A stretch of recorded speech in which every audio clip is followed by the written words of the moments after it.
Cool. So welcome everybody. Hopefully the homework is going well. How many people have completely finished it already? Okay. Didn't mean to make all the rest of you feel bad, but cool. There's going to be office hours Thursday after class. I'm hosting those, and then Esther's going to. I think Esther canceled her Wednesday office hours. So right now those are the only office hours. If that's a problem for anyone, maybe post on Piazza, and we'll see if we can add extra. But yeah, so just a reminder that assignment 0 is due on Friday at 5. And then the next assignment's going to come out on the following Tuesday, so the next class that will come out. Cool. Any questions about anything before we get started? Okay, cool. So last time we ended class with an example of cookies, and we did it insecurely. So we're going to just quickly review the idea of cookies again. So the server can set cookies with this set cookie header, and then the browser automatically includes the cookies with every single request. So hopefully this is familiar. So the main idea is that the server wants to do this because it would like to implement the idea of a session. So what's a session? A session is, the goal is, the server wants to keep some set of data about a user, and they want to do that across a series of requests. And this is necessary. We need to do this sort of using cookies because HTTP itself is stateless, if you remember. So we want to tell the browser, remember this key value, and then give it to the server every time. And that'll allow the server to sort of figure out that these requests are correlated. So sometimes some use cases for where we'd want to do this are logins. So if you want to log into a site, you want to be able to browse around the site and stay logged in. Even without logins, you actually might want to have the notion of a shopping cart. So you might not be logged into the site, but there's still a session active because you add something to the cart, and then you browse around the site, you go to a few other pages, and there's still something in your cart. So the server still has some state across these different requests that you're making. And then lastly, this is sort of a nefarious use of cookies. We're going to have a whole talk on this about tracking. And this is sort of a way where you can, a server can tell a browser to provide a cookie every time it contacts an ad server. And you can do, you can basically figure out over time the sites that a user's browsing around on, because every time they contact the same ad server, that same cookie is getting sent. And now the server can figure out it's the same user because they're going to set a cookie that's some unique ID that identifies that user. And we're actually, it's really cool. I got just confirmation from the head privacy person at Brave, who's going to be able to come and do a guest lecture on their sort of defenses against this stuff. So it's going to be really cool. Brave is like on the cutting edge of this stuff. It's going to be really neat to see what they're up to. I think he's employed at Brave, but he's also like a PhD student. So cool. So just to review what the requests look like here in this series of things. So the initial request that a browser makes is going to just be this is an example from last time. So we want to send a post request when the user clicks submit on this login form, and the browser is going to send something like this. You can see there the username and password are encoded in this sort of query style. This is what forms do. This is just what the way forms work, and the server has to parse this out, and then it can compare the username and the password to make sure that they're correct.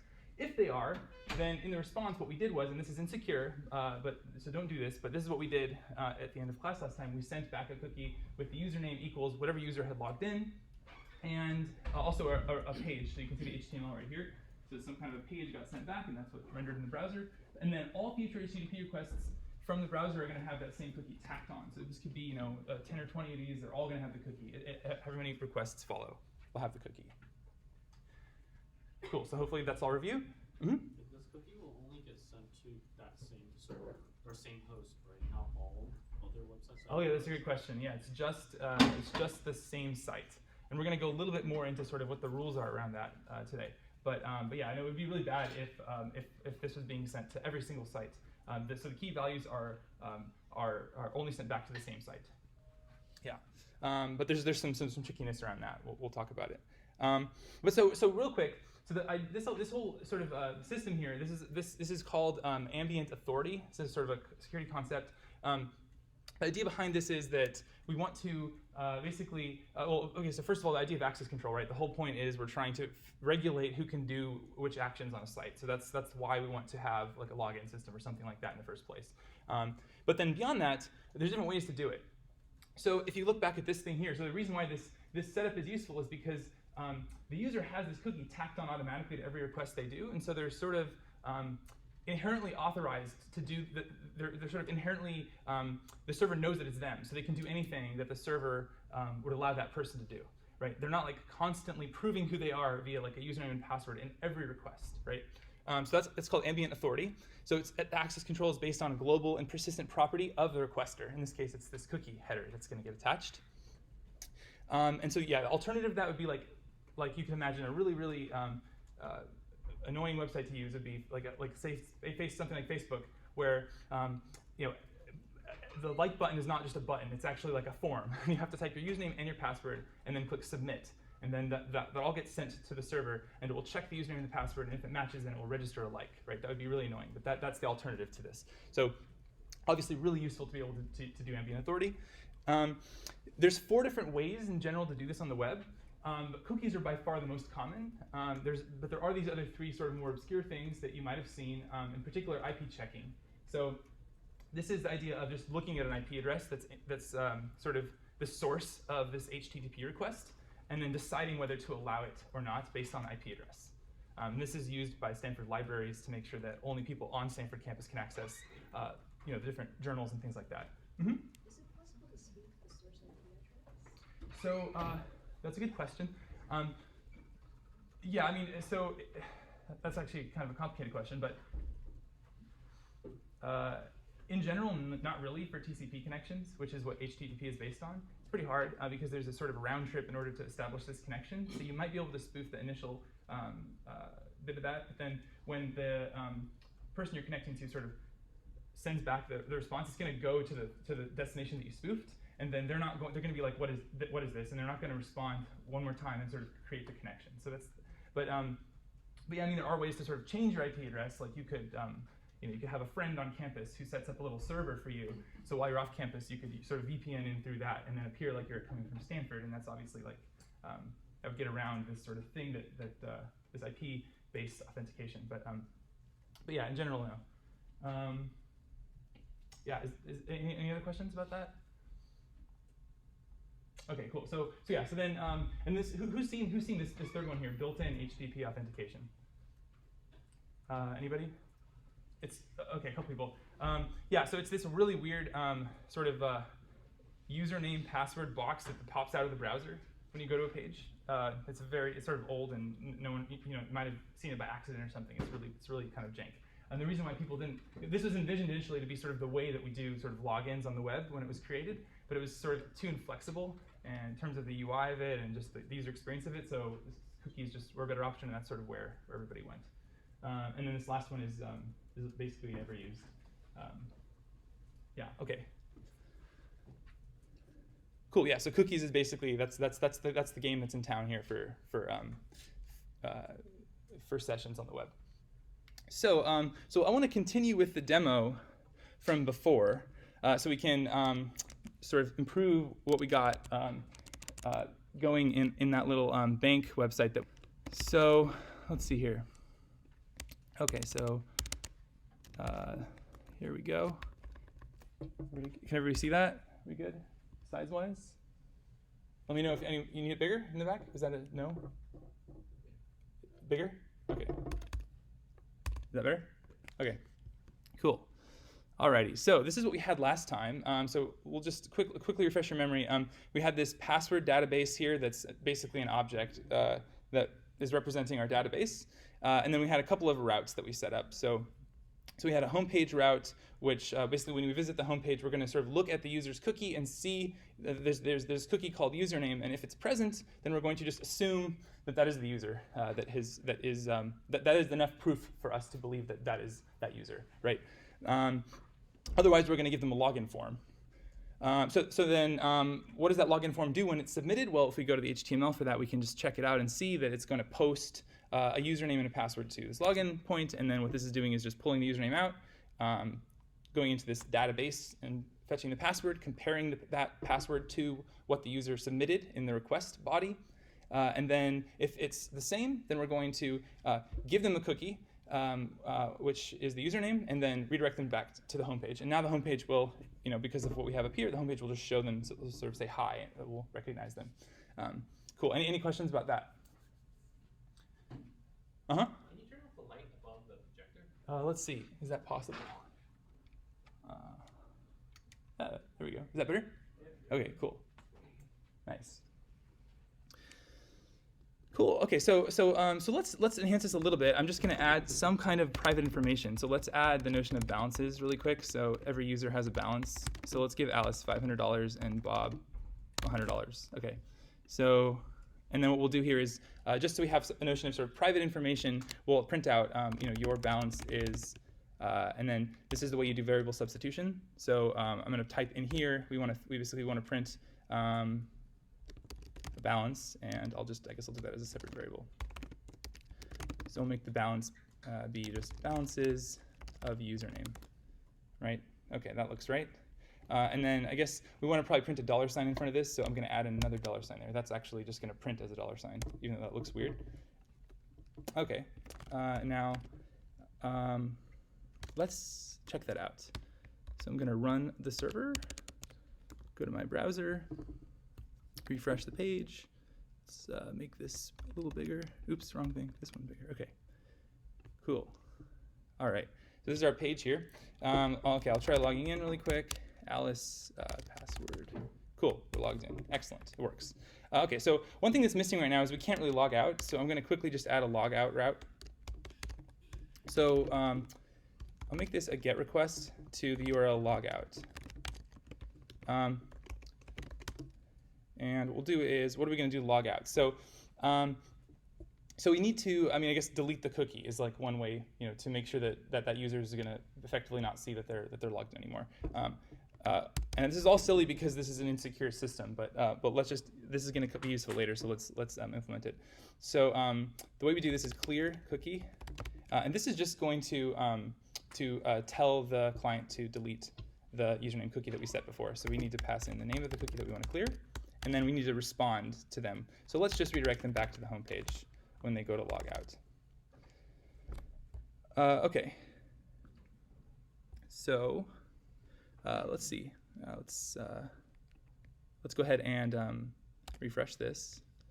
So I'm still logged in, and I can see here, if I make this a little bigger, we can see here that, oops, that's sort of something else I was doing. So here we have a cookie username equals Alice. Okay, so yeah, I'm going to go ahead and visit the logout URL, and we should see that, okay, I was logged out, and if I refresh this here, there's actually no cookies.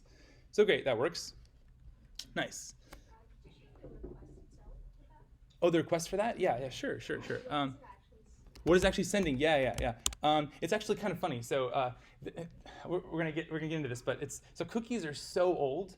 They're like literally they preceded the notion of like the browser's basic security model, which is called the same origin policy, which we're gonna talk all about next time. But yeah, so they're just old, and they're really jank. So the way that you actually clear a cookie is there's no built-in way to clear it. You actually just you sort of say, I want this cookie to you can set an expiration date on it. So you can say, I want this cookie to last like a year or something. But the way you clear it is, can you think of what you might do? You just give it past it? Yeah, you give it a date in the past, and then the browser will see that and you can delete the cookie. It's gross, but yeah, it's just what you have to do. So you just pick an arbitrary date, like 1970 or something, and just put it in there, and that'll clear the cookie. Yeah, this is how everything on the web works. For that, insert place the previous one. Yeah, so you have to use the same name. Yeah, you basically make a cookie with the same name, and the value can be anything, and then a date in the past. So let's just see it, and we can see what it's actually doing. So I'll type in Alice password, there we go, and then I'll visit the logout URL, and let's see, I'll make sure I'm going to save that. So I'm going to go to the network tab, and I'll just make sure, let's clear all this junk out, and then I'm about to hit enter here, and we'll see what happens. Okay, enter. Okay, so log out. It's sent, here we go, so it's sent username equals empty string. We're going to talk about what this is, and then path is, 1970, January 1st. That's how you clear the cookie. Yeah, cool. Any other questions? Mm-hmm. So the browser could just ignore that and keep the cookie Yeah. In fact, some browsers in the past used to let you sort of configure that as a user preference, like just like never get rid of my cookies. I don't know what the use case for that was, but yeah, that was a thing.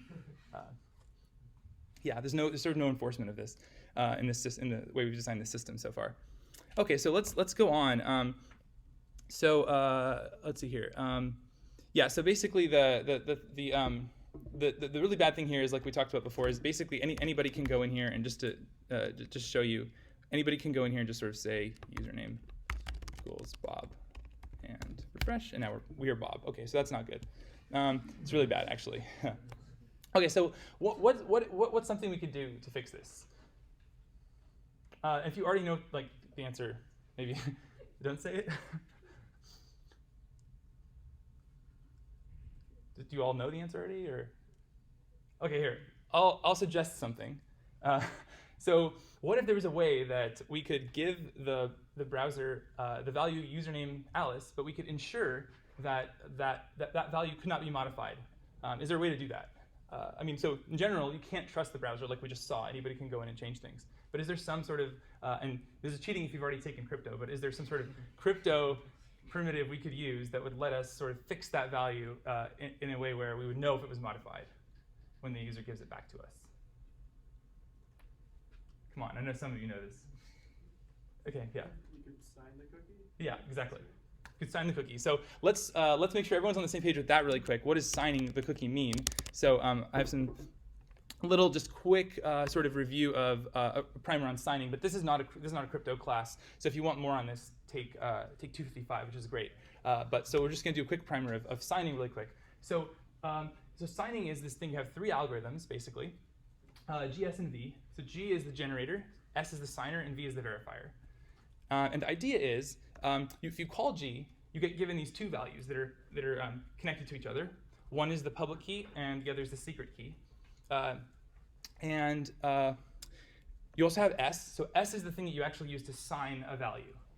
So signing a value means that so X is some random value, some string, let's say.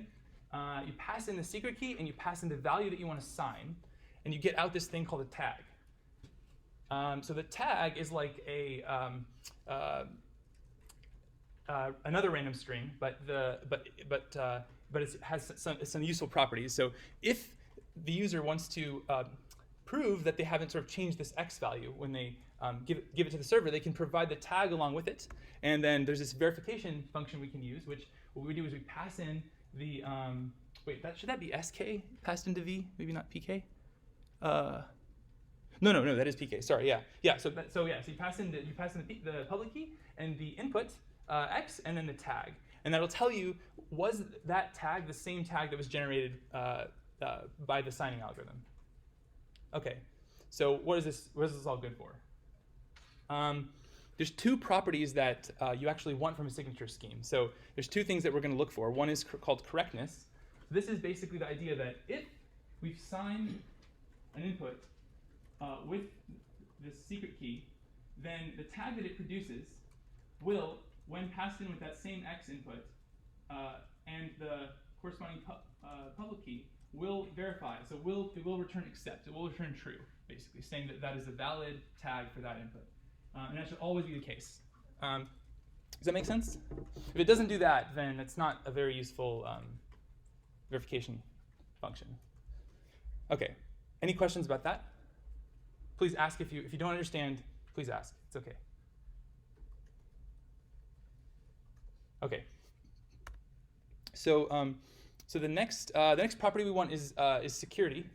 So security just says it's sort of the opposite of correctness in a way. It's the idea that if you create a sort of garbage T, a random tag, and you try to sort of pass it off as a true tag that was generated by the signing algorithm, then the verifier won't be fooled, basically, right? So you try to pass in, like you sort of either change the X or you sort of change the T, and you try to verify it, and accept should basically almost never be true.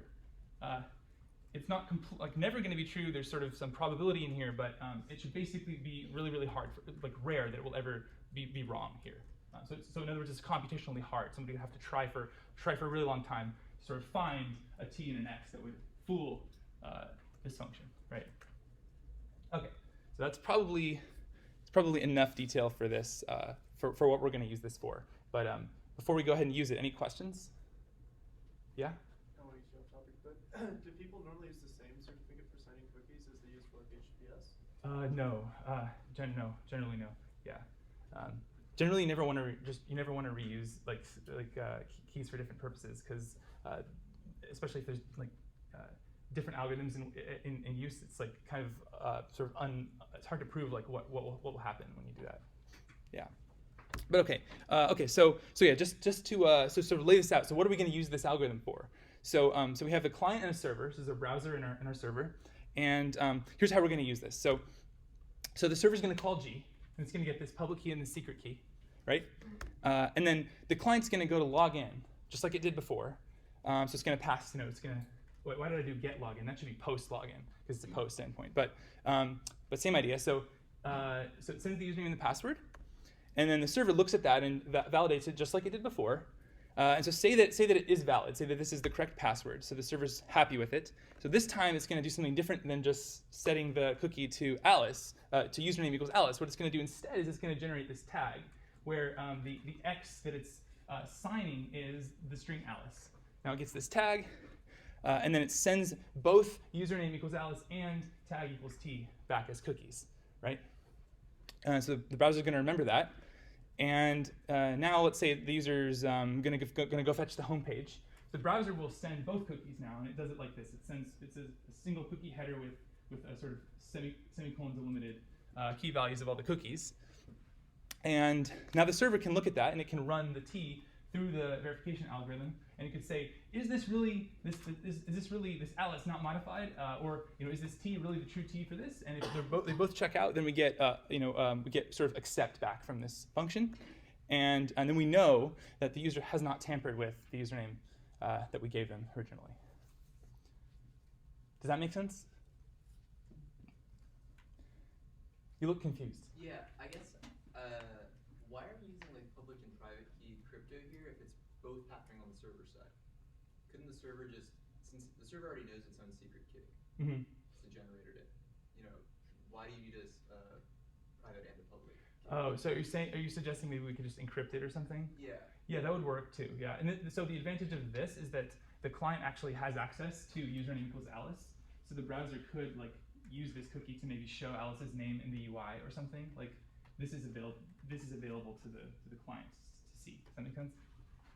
I mean, it's not that, you're right. It's not really that useful of a thing. Like you could do what you suggested. Okay. But yeah, in the way this is done here, the client can actually see this cookie. This is not encrypted, right? This is completely visible to the client, and that's just sort of what we decided to do. Okay. Yeah, but your thing would work too. Your suggestion would work as well. Mm-hmm. I guess, is there anything preventing us from just using encryption but still sending back a username cookie? Sorry, say that again. Is there anything preventing us to follow Bundle's suggestion, like to just use encryption but also send back a username cookie? Oh. What would be the benefit of this as opposed to doing that? Just like a symmetric encryption scheme as opposed to an asymmetric one on the server side. Right. I mean, so then you're saying that basically we would get back sort of this unencrypted username equals Alice as well as an encrypted one, and then decrypt it and compare. Yeah, I can't think of any reason why that wouldn't work off the top of my head. Yeah, it might work. Yeah. Mm-hmm. Just one question I have is, what is preventing us from seeing what the cookie tag is? Nothing's preventing us, so we actually see it. Yeah, everything that's sent, in this response is going to be visible to the client, and yeah, we can see it and we can modify it. We can even try and change it, but because of the sort of guarantees that we have with this signing system, we know that there's sort of really no harm to letting the client see this T. Like they can't really do anything with that. So does that mean if someone else comes along, they see the username and they see the tag, then they can kind of also log in via that method by setting those cookies? Yeah, you're getting a little ahead here, but yeah, that's a problem. I don't know if everybody caught that, but yeah, we'll get to that in a sec. But that's really good. Yeah, it's really good. You're right. Okay, any other questions before we move on? Okay, cool. So let's try and actually.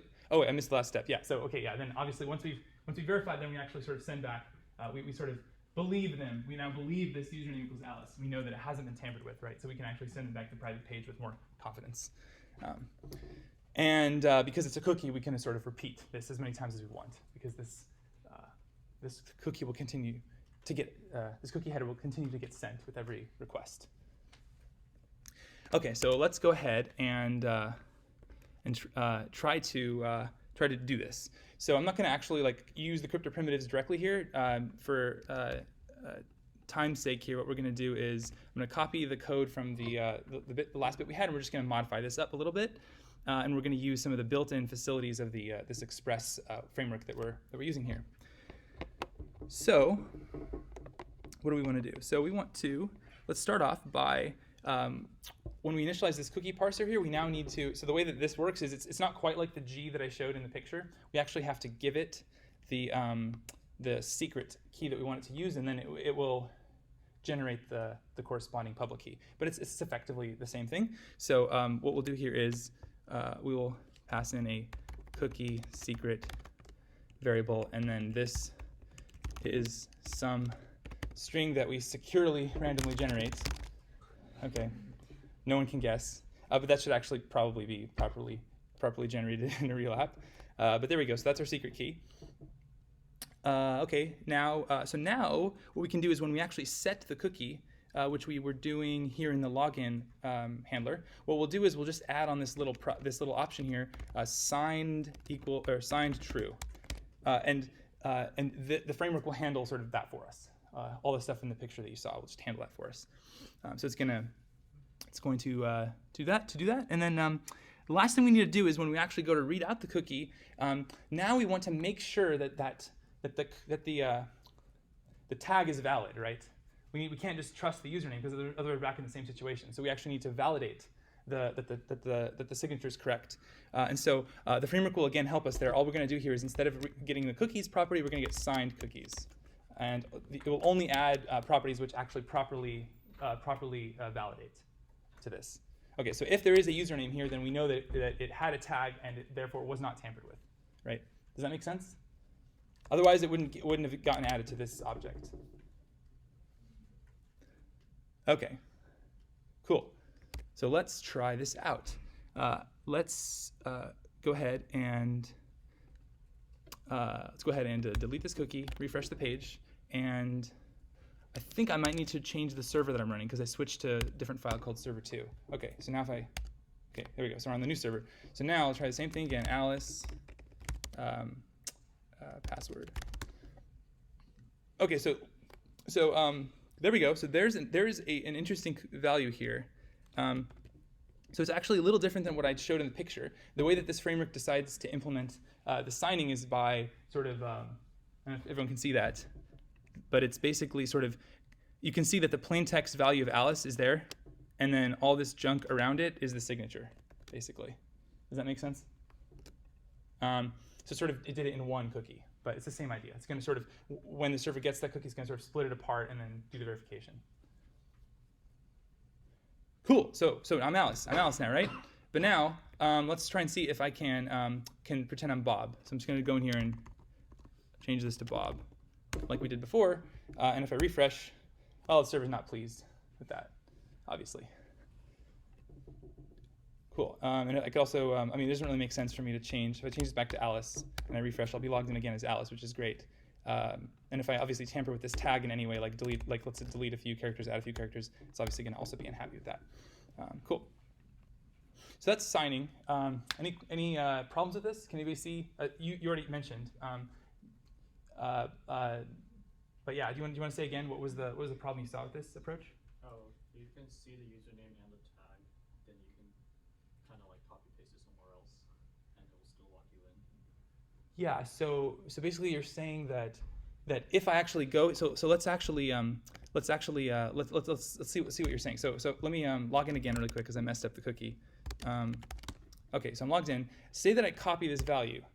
Why would this happen? Say I get malware on my computer, right? So I have a virus and it decides to copy off my cookies, right? I realize I have malware, so I'm like, oh, I better go log out from all the websites that I'm logged into, or change my password or whatever. So I go ahead and I do that. So say I log out. I go to the logout URL here. Great, I'm logged out of my bank. Say that I tell the bank, I call them up and I say, hey, my password wasn't good before. Please change it to something else. So the bank goes into their database and they change it to a new secure password, right? Okay, so now I think I'm safe, right? Like I'm like, okay, let me test out my new password, Alice password 2. Cool, it works. Let me log out and just make sure that the old password doesn't work. Password without the 1 on the end. It didn't log me in, so I'm safe, right? Nope, I'm not safe, because if the malware that stole my cookie just sets username and pastes that old value in and refreshes, they're logged in as me again, right? So I'm basically so somebody who has this string can basically always be me forever. It's bad. It's really bad. We don't want that. When we design these kinds of systems, we want to be able to have the user click a logout link and have it actually like destroy something in a meaningful way, so that session is actually gone, right? Okay. Does everybody understand and agree with that? Okay. So maybe we can try something else. So let's see. What should we try? What's a new thing that we can try here? I have all these weird. What was that? Have an actual tag function that generates new tags every time. Have an actual tag function that generates new tags every time. What do you mean by that?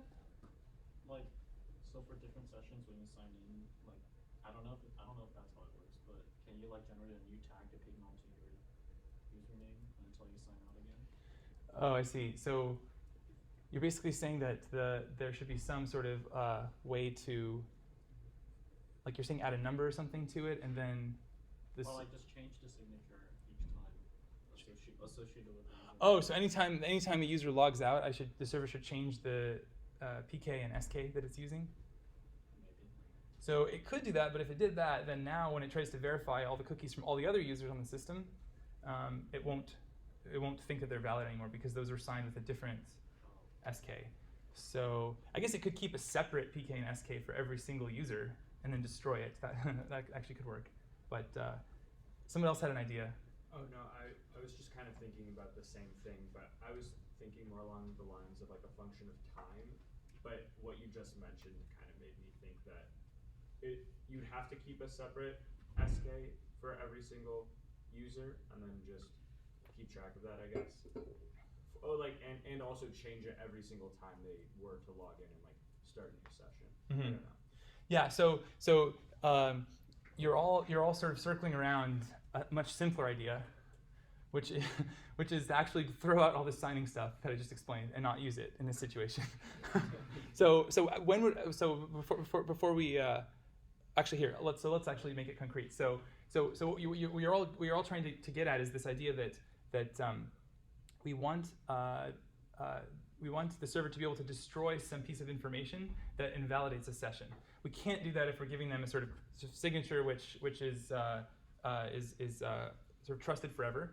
So what if we had a database that mapped numbers, sort of ID numbers, to a user that's logged in, and what we do is when a user shows up and proves to us that they are whoever they say they are, Alice, let's say.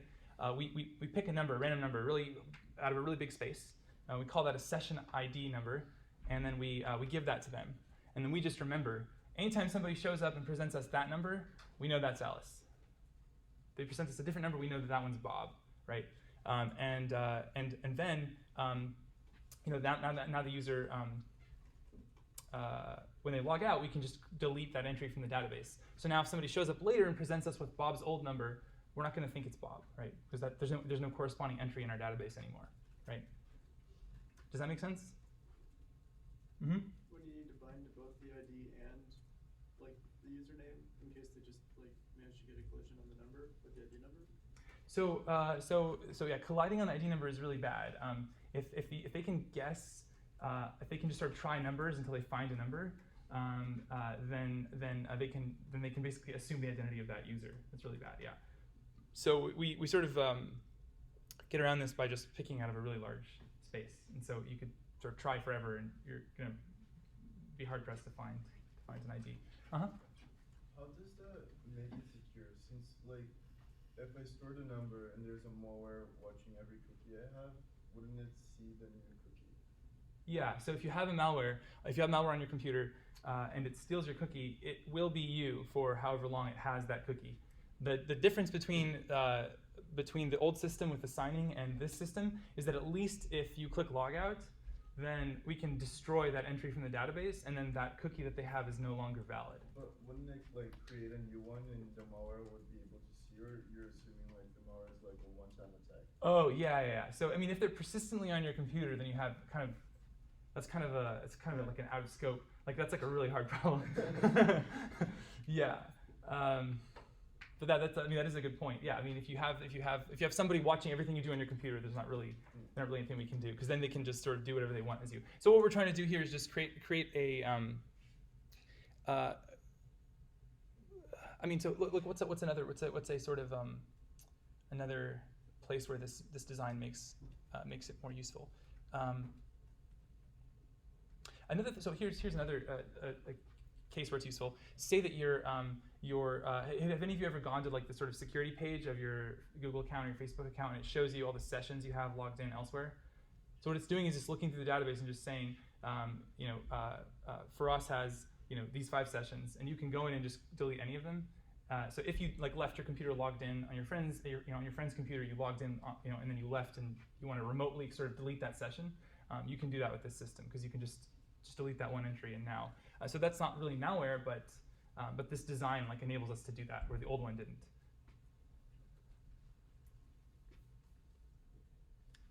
Okay. Cool. So let's try to make this better. So I'm gonna copy the code from our first attempt, because I think that was closer to what we want, because it didn't have any signing in it. So we'll go ahead and paste that in here. And so now let's create a new table here called sessions, and it's just going to be an empty object initially because no one is logged into the site. But I'll leave a little comment here that says basically this is going to be it's a dictionary or a map from session ID to username. And so we could actually we can make this a map from session ID to like sort of an object of arbitrary complexity. Like we could store a username in here and like some other stuff, like whatever other things we want to remember about the user. But let's just keep it simple and make it be a mapping to the string that's their username. But we can sort of we can make this as complicated as we want to in a real system. Okay, so we have this sessions object. Now when we go to give them a cookie when they log in, which is in here in the login handler. Let's see, here's the line where we're currently giving them a username cookie. Let's change this, and so once we've confirmed that their password is correct, we'll give them a different cookie now. Let's call it session ID. And let's see, what should it be? How should we pick this number? Anyone have any ideas? Random number generator? What would happen if I just, what happened if I did this?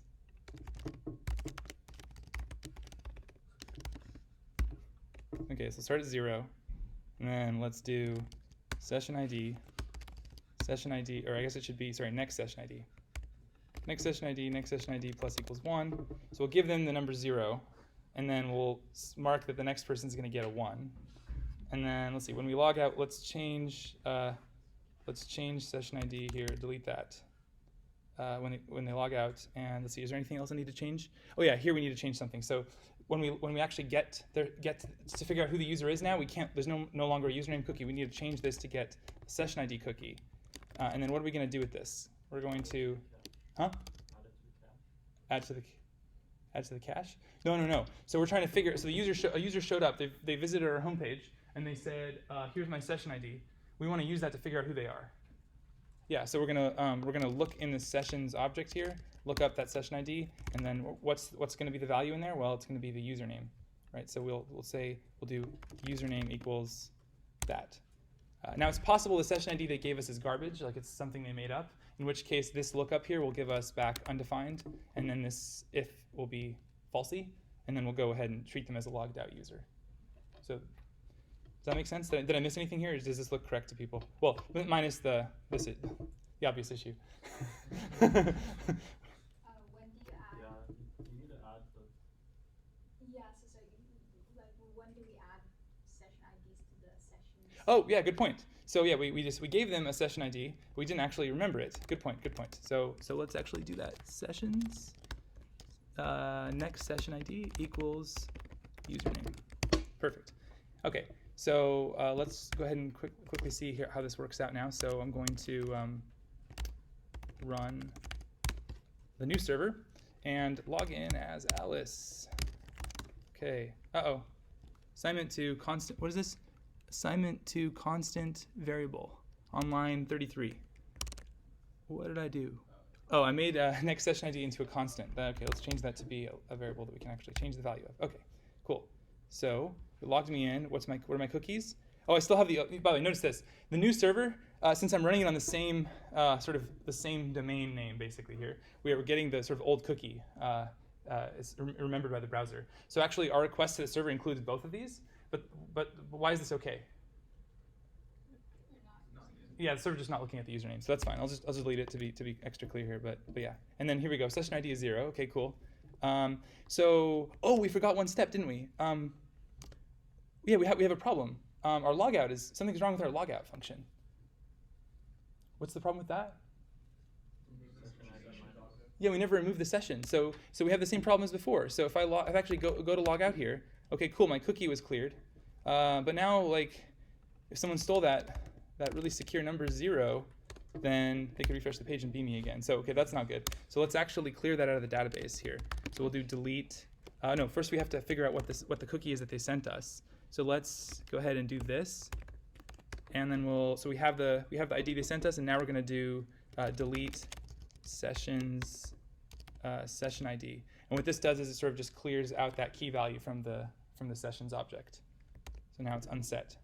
Okay, so let's try that one more time to make sure that works. So Alice, password. Oh yeah, it gave me 0 again because every time I save the file, it sort of restarts the server, and my server doesn't have a state. So it's going to start over. Okay, so now let's log out. And what we're looking for here is after I log out, we want this to not work here when I set this value to 0. It should not believe that it's me. Okay, cool. So the session's been deleted from the database. Cool. But what's the problem here? The problem is that, say Bob logs in now, and Bob got session ID 1. Cool. Say that, let's see here, I'll make a new browser over here, incognito window. So this is like a new person, new browser. They can come along here and they can just be like, okay, let's say this is Alice. So let's say Alice logs in. Alice logs in and notices that the session ID that she was given is 2. So she thinks, it's kind of a low number. Maybe there's other users who are given like sequential numbers. What happens if I try a few values? So say she tries, I don't know, she might try like maybe somebody logged in after her. Okay, no one logged in after her. Fine. But maybe she's like, maybe somebody logged in before me. Bob logged in before me. Okay. All right, so somebody proposed how we fix this. What do we do? You could either use a random generator to make it more difficult to guess, or I think you could sign the numbers also, kind of like how we were signing the username before, or do both of these. Oh, interesting. Signing the number, I hadn't thought of that. So if you sign it, I guess they can't. Yeah, so they can't. Somebody can't just produce this tag now for the number that they're trying to attack or impersonate. Basically, that is true. I feel like there's some problem with it. Yeah. Why not just like in that sessions database keep the signature, so that way like a signature is only valid if it's valid and it's in the database. Could that work as well? If it's valid and the signature's in the database. I think that's equivalent to what he was saying. Like, yeah, because unless you're proposing something where, maybe I didn't understand the full thing you were proposing. No, I mean, it's relatively similar to that, but just like without the extra step of like the session ID, like you can just have like you can sign the username, get the signature, put the signature in this session database, right? And then the next time a user sends a request, it's only valid if they have a valid signature and that signature is in the database. Valid signature and a signature in the database. Right. So. But the request is only for the session ID. What was that?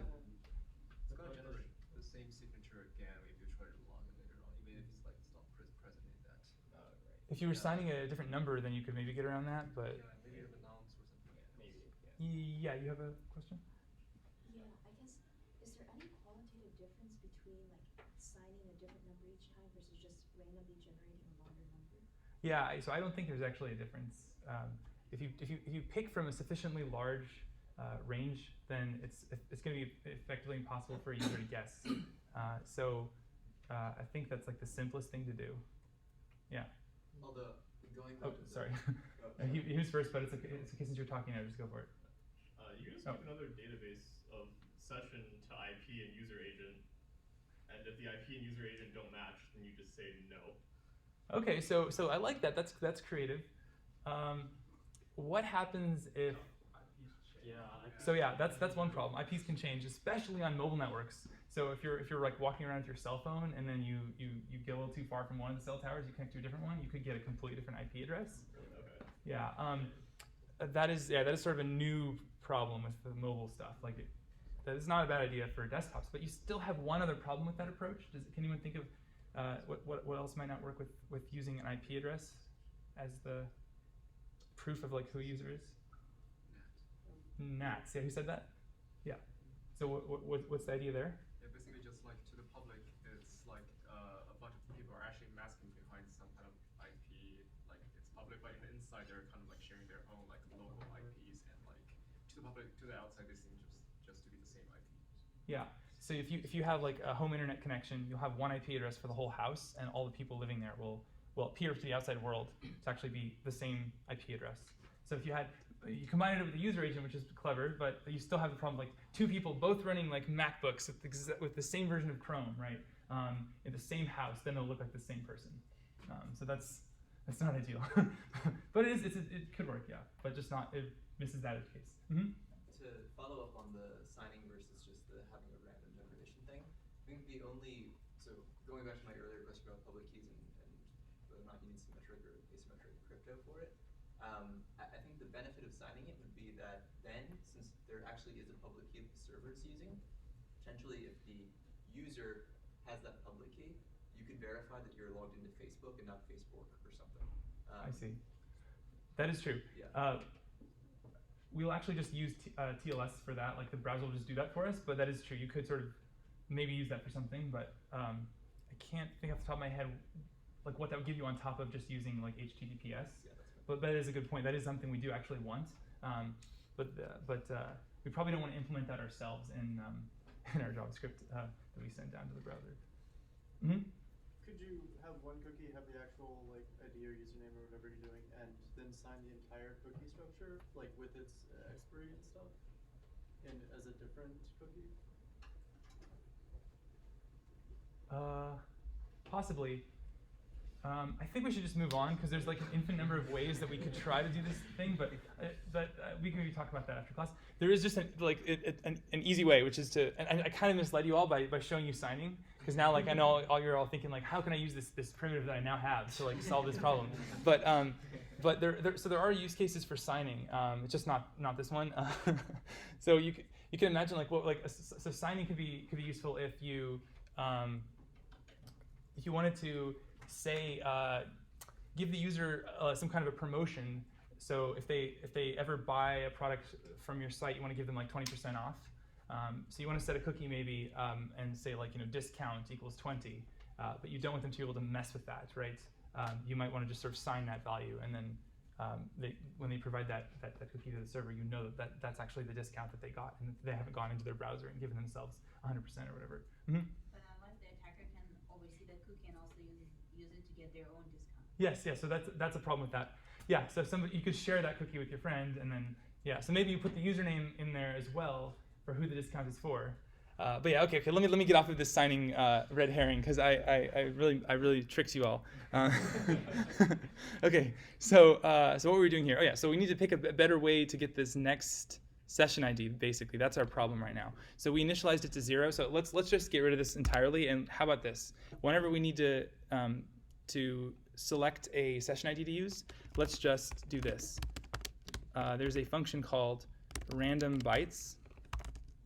And you give it a number of bytes that you want. So usually in crypto you want like around 128 bits of entropy. So in terms of bytes, that's going to be 16. So we'll just pick that, and then let's turn this into a string because what we're giving back is a buffer, and we want to string because cookies are always strings. Okay, so now and where do we get this function from? We have to import that. So we do that like this. It's just comes from the crypto module node. Okay, cool. And this is actually like secure, cryptographically random, good randomness here. So the numbers should not collide. Okay, cool. Is that it? Is that the only change we need to make here? Am I forgetting anything? Should probably get rid of the next session ID plus equal. Oh yeah, yeah. That's not going to do anything because and it's also const, so that would actually also that wouldn't work. Okay, so that's good. Let's delete that.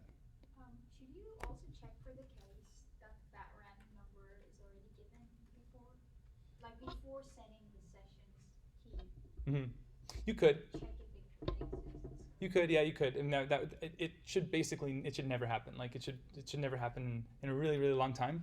But you could throw it in there if you wanted to be sort of extra safe. But yeah, it's sort of not a realistic concern.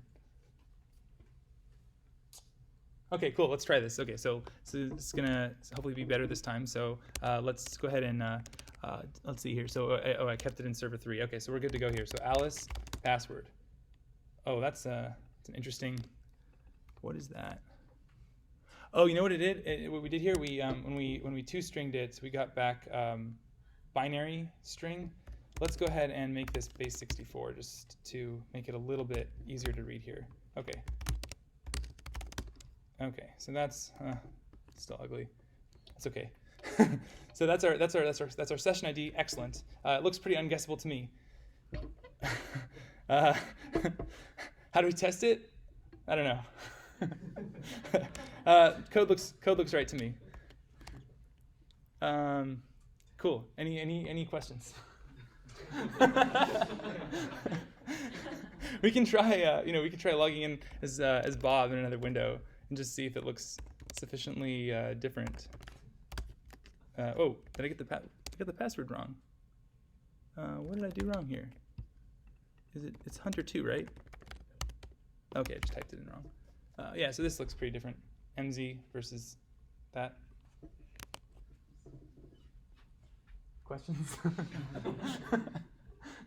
Yeah, so this is the correct way to sort of select session IDs. You want to basically, the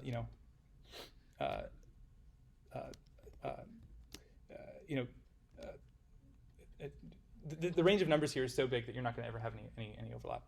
Okay, cool. So if there's no questions, let's go on. So this is like pretty secure.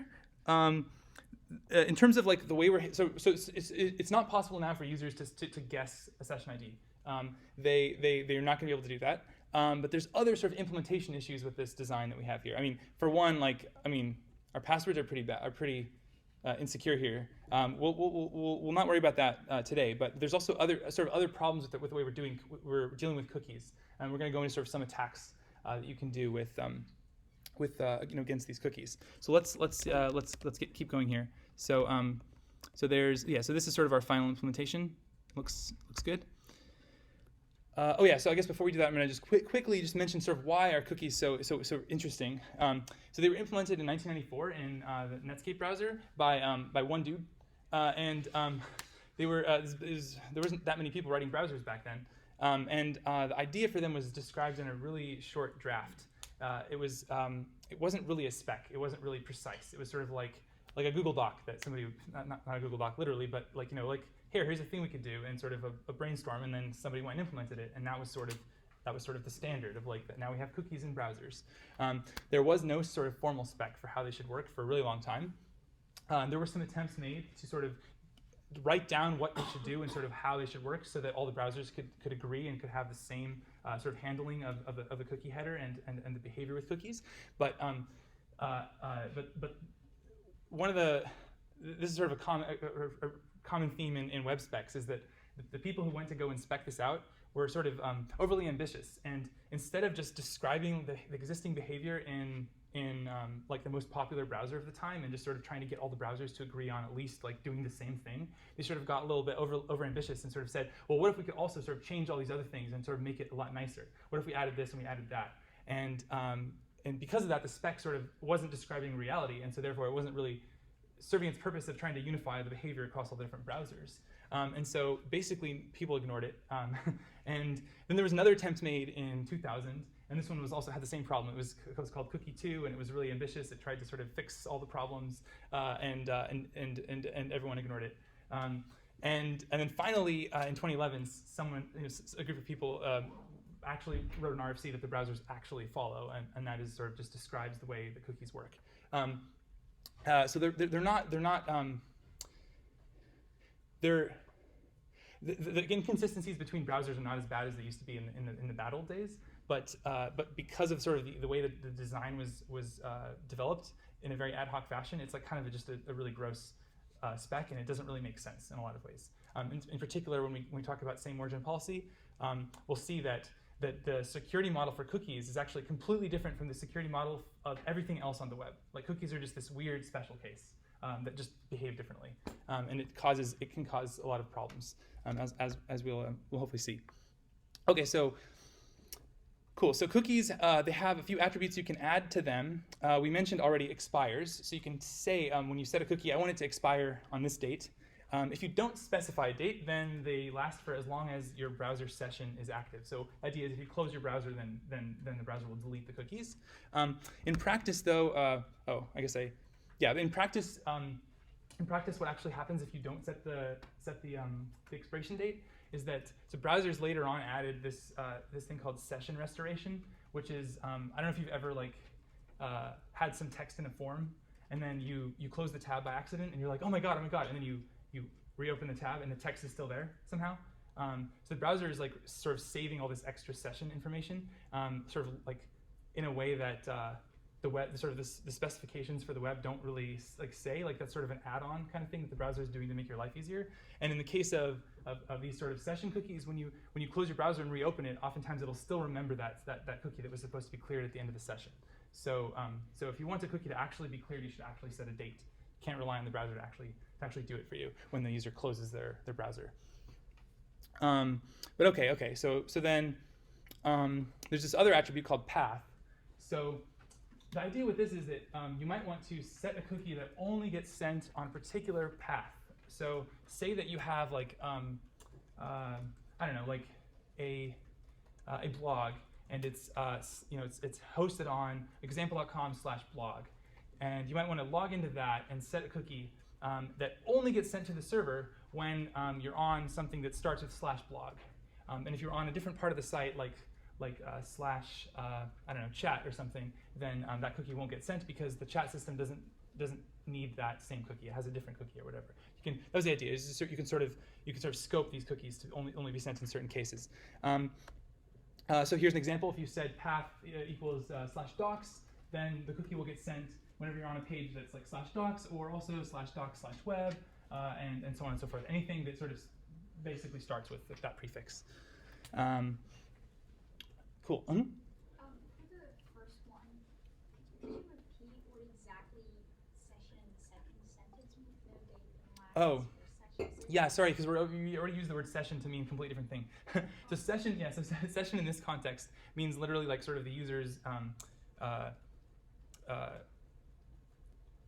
time interacting with their browser. So when they close it, like that's the end of their like browsing session, and then the cookie would go away. So can we trust browsers to at least do that, or no? No, they don't. Yeah, they don't really, because of that restoration behavior that I mentioned. Okay. Yeah. Okay, so there's a big problem with this path idea. It's completely broken, actually. So you can't rely on it to not actually you can't actually rely on it to isolate cookies. So if you say path equals /docs, a different page that's completely different, say different organization in your company or something has a different URL, they can write code that will sort of pull the cookies from these other paths. The path system in cookies it doesn't work because it was designed before the actual security model of the web. So we'll talk a little bit about why that is in a sec. And I'll show you an example of it actually in action. Okay, so there's another attribute called domain. This one lets you scope the cookie to a domain broader than the domain that returned the header to you.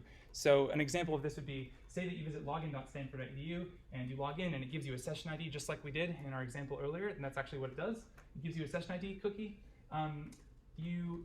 Maybe what they want to do is they want to allow stanford.edu to also see the cookie.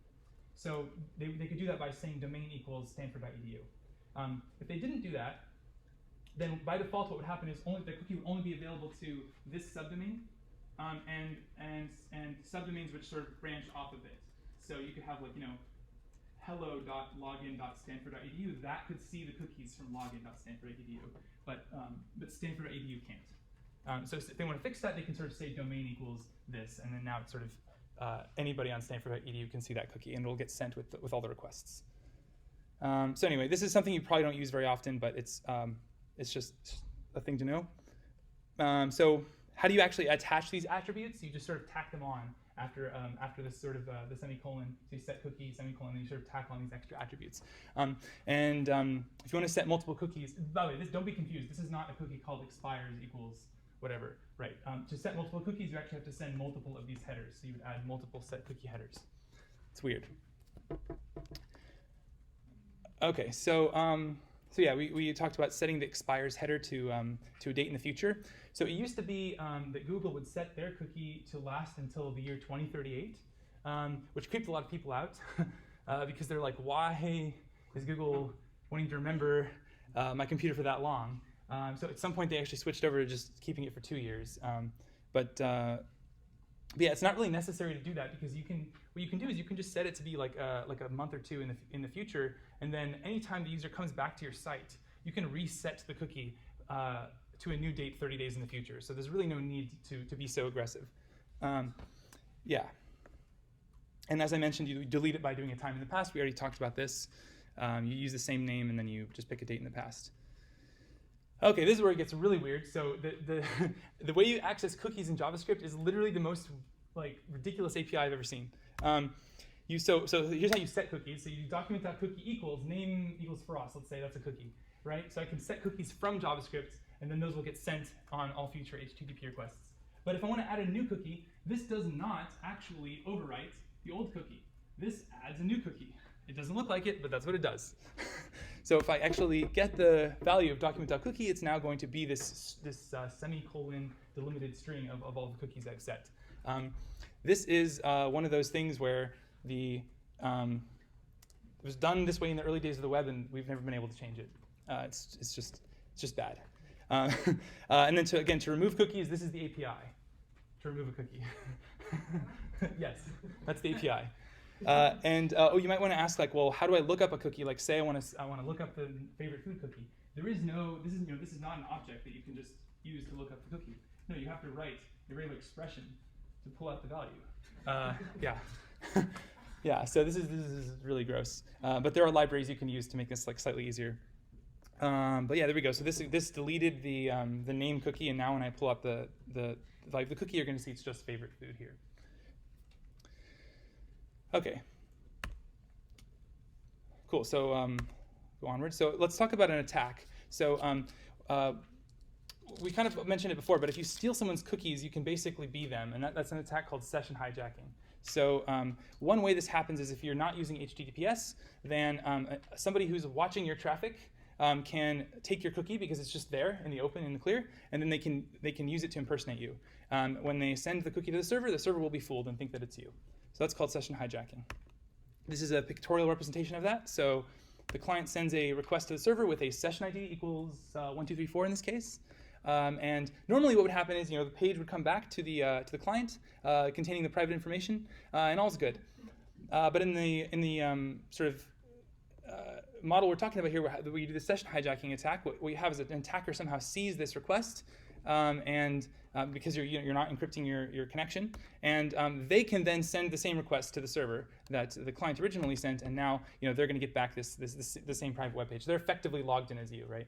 So this is sort of textbook session hijacking attack. So what's the... Oh, actually here, before I ask that, this is a really... somebody mentioned this in, I think, last week, but this is a crazy thing that happened in 2010 where somebody made a Firefox extension which would, it would turn on your network card and put it into this mode called monitor mode or promiscuous mode. I don't know, there's two variants of it, but anyway, what it effectively does is it sort of disassociates you from the Wi-Fi network that you're connected to, and it just looks at sort of all the traffic that's going by, basically. You can also do this if you're plugged into to a wired connection. Basically, all the traffic that's happening on the local network that makes its way to your computer that's not actually intended for you. You can look at it, and if it's not encrypted, then you can just see people's cookies right in that traffic, right? So what you could do is this is like what would happen if you went to Starbucks and you just got on the Wi-Fi. All the other traffic from the people around you was going to Facebook at the time was not encrypted, and you could this extension would just notice those requests and pull the session ID out, and then present it to you in this beautiful UI. And you could literally just click on anybody, be them, and just be logged into their account. It was ridiculous. Yeah, it was really wild. They did this sort of as like activism to sort of tell everybody like, hey, it's ridiculous that you're not using HTTPS in 2010. Like, please add HTTPS to your site. At the time, it was like really common for people to just put HTTPS on their login form because the idea was we don't want people to see the user's password, right? So we encrypt that. But then once we give them their session ID, then all their future interactions with the site can just be unencrypted because their password's not in those requests. But like the session ID still is, so it's like pretty bad. You can be them and do whatever they would do. So it's not a solution. But yeah, this was really wild when this happened. Does anybody remember that besides the person who mentioned it last time? Yeah, it was a little while ago, but yeah, it was really crazy. Okay, so yeah, that doesn't really work anymore. Okay, so obviously, like we talked about using HTTPS to fix this, but there's another thing you can do, which is you can sort of, when you set a cookie, you can say, never let this cookie get sent over an unencrypted connection. And the idea there is that you say that your site sort of still has parts of it that are not fully encrypted, so you have some pages that are in HTTP and some that are in HTTPS. If the user visits the HTTP version, you don't want the cookie to get sent because it will be in the clear, right? So this says, like, if that somehow happens, just don't send the cookie, please, because I would prefer that they like are logged out or whatever than that their cookie is sent in the clear and somebody could hijack their session, right? The correct solution here is to just use HTTPS across your whole site on every page, and then this is not even an issue, because then your cookie your session ID can never get sent in the clear. But this is something to know about. Any questions about this? Okay. Cool. So this is something we're going to talk about next time in much more detail. But so what if an attacker can somehow run their code inside of a website? So somehow they get their code running in the context of the page of some other site.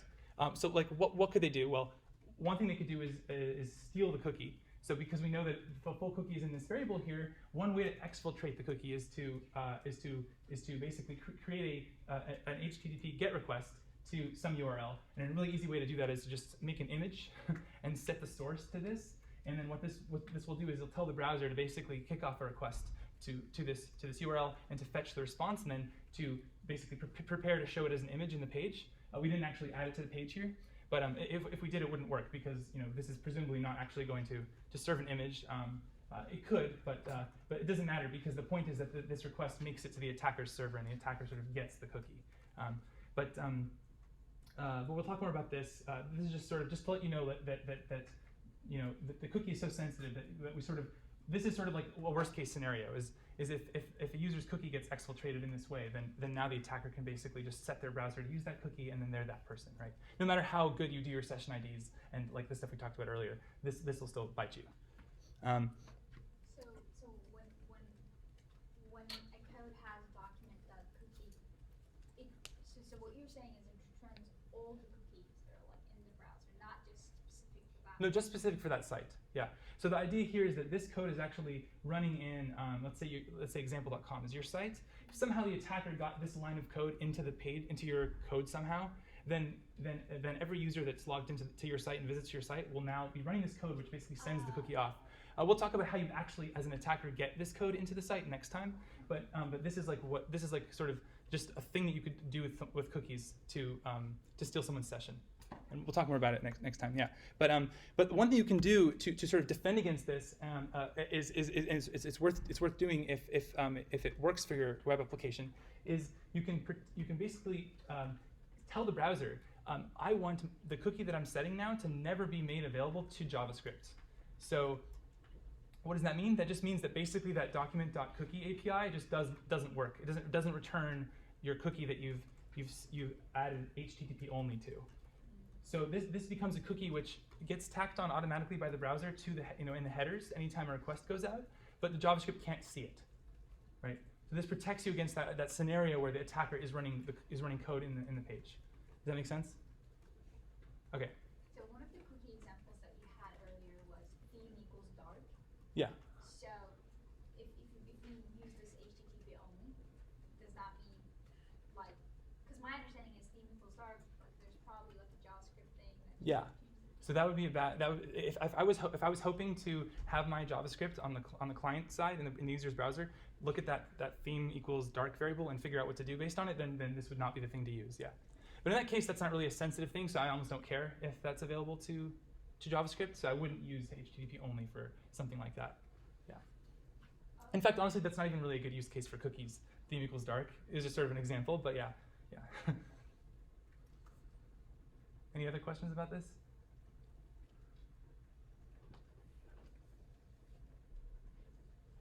Okay, cool. So okay, so this is the thing I mentioned earlier about how path is sort of a lie.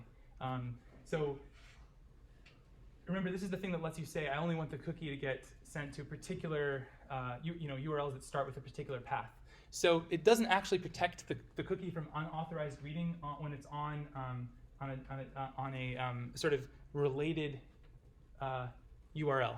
I'll show you exactly what I mean by that in a sec. So here, actually, let's just do it. So, okay, so what I'm going to do here is I'm going to pick a victim site. So what are we going to pick here? Let's pick on 106A. Because they are just learning how to code, so they probably have some bugs in their site. Okay, so this is a little bit contrived because they actually don't have any kind of login functionality on this page here. But let's say that let's just say that there's some code that ran that does document.cookie equals I don't know, session ID equals 1234 and let's say that they're paranoid, so they know that if they were to just set their cookie like this, that any sort of page on web.stanford.edu would be able to see this cookie, right? And they're worried about that because they know that CS253 is hosted on the same URL, and they're worried about that, understandably. And so they're going to do this. They're going to say, okay, path equals /class /CS106A. Yeah. So actually, yeah. Let's just go with that. So yeah. So they're going to set this like this, and then let's check document.cookie and just make sure that was set. So yeah, we have one cookie. It's session ID equals 1234. And you'll notice that the sort of metadata about the cookie is not included when you look it up, but it is actually stored in the browser. We can check that out by going here to the application tab and just making sure that oh, it's kind of cramped here, but how do I see? Basically domain path, there it is. So this cookie is sort of only supposed to be sent to class /CS106A. Okay, great. So how can I get around this? So let's say I go to CS253. So completely different site. So if I check document.cookie, what do we got here? It's empty. Okay, so the browser seems to be doing its job. It's not providing the cookies to this sort of separate path.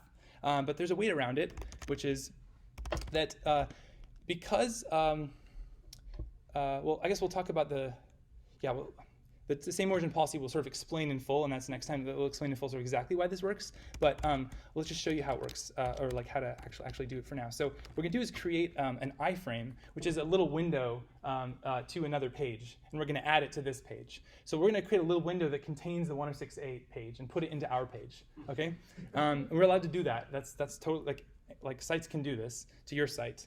So you have to be sort of prepared for this. Actually, that's a thing that can happen to your site, that somebody can put you in a little box in their page and then move that around or do whatever they want. So in this case, yeah, we're going to make the iframe. Now, nothing's actually changed in the page because I haven't added it to the page yet. But before I do that, what I'm going to do is set the source of the iframe to be what was that URL? It was, I want to just get the actual URL. So here we go. This is the URL. So copy. Actually, let me just check one thing really quick. Yeah, okay, cool. So so I copy the URL. I'm back on 253. So here's the URL. That's now. Wait, what? What just happened? Did I not name it iframe? Okay, let's try that again. I'm not sure what happened there. So make an iframe, and then I'll say iframe.source equals the 106A URL. Okay, yeah, I don't know what happened there. But anyway, so now we have an iframe, and it's set to the 106A site. And now I'm going to add that to the page. So I'm going to do document.body, which is the body tag, and we're going to append the iframe. Okay, so there it is. Beautiful. So now, okay, one thing we can do too, if we want to be particularly fancy here, is we can hide it. So this would all run in an instance. The user wouldn't see that we're sort of, there we go. So it's there, but it's invisible. And so then what we could do is we could then use our reference to the iframe, and so we have this iframe here, right? What can we do with it? Well, there's a property on it called content document. This is effectively, you know how we have a document variable here? This is the document variable of that page. That's the document variable for the 106A site, and we are allowed to actually access that. So we are allowed to cross that iframe boundary. That is. Like I mentioned, we'll talk about the same origin policy. It allows us to do this. So we cross the boundary, and then we pull out, what are we going to do? .cookie, right? Document.cookie, but for the iframe. And there it is. So we're allowed to read their cookies. That mechanism, doesn't work. So yeah, and again, this is because of the sort of disconnect between the way cookies defined sort of their security model and the true security model for the rest of the browser, which we're going to talk about next time. Cool. So yeah, this is something to really know about. Yeah, sure. Well, let's see if that iframe contained facebook.com. Mm-hmm. So you wouldn't be able to do that, right? So I was allowed to do that because I was also on web.stanford.edu, and so the browser allowed that. Is Yeah. that like how iframes work? That's actually just how the whole security model for the web works. I feel like I previewed it a little bit here. I should probably just put in an actual explanation of it because it's really not that hard of a concept. But we're going to talk about that first thing next time. But basically, it comes down to the browser looks and sees if the domain name is the same, the port is the same. In this case, we didn't really use a port. It was port 80, the default. And if the protocol is the same, which is HTTPS in both cases. If those three things are the same, then you're allowed to effectively do whatever you want with the page. You can manipulate it however you want. You can reach into its context. You can change its DOM nodes, and that's the same origin policy. So if those are different, then you're like you have to stay at sort of arm's length. You can't really manipulate the page, and that's why we were able to do that. So the whole the path thing is going to protect us. It's going to keep this cookie isolated is really not true because we can just go in and run our own JavaScript directly in the 106A page. Yeah. I wonder if there's actually there may be some security issue because of this, because basically all Stanford sites are on web.stanford.edu in different folders. So I don't know, I haven't actually looked too much into it, but that might be a fertile place for looking for problems, if anyone's interested. Yeah? Does this work in subdomains? Because like if you think about Slack, they use like the name of whatever Slack channel you want, and then like that's like the Yeah, so with subdomains, those are treated as different host names.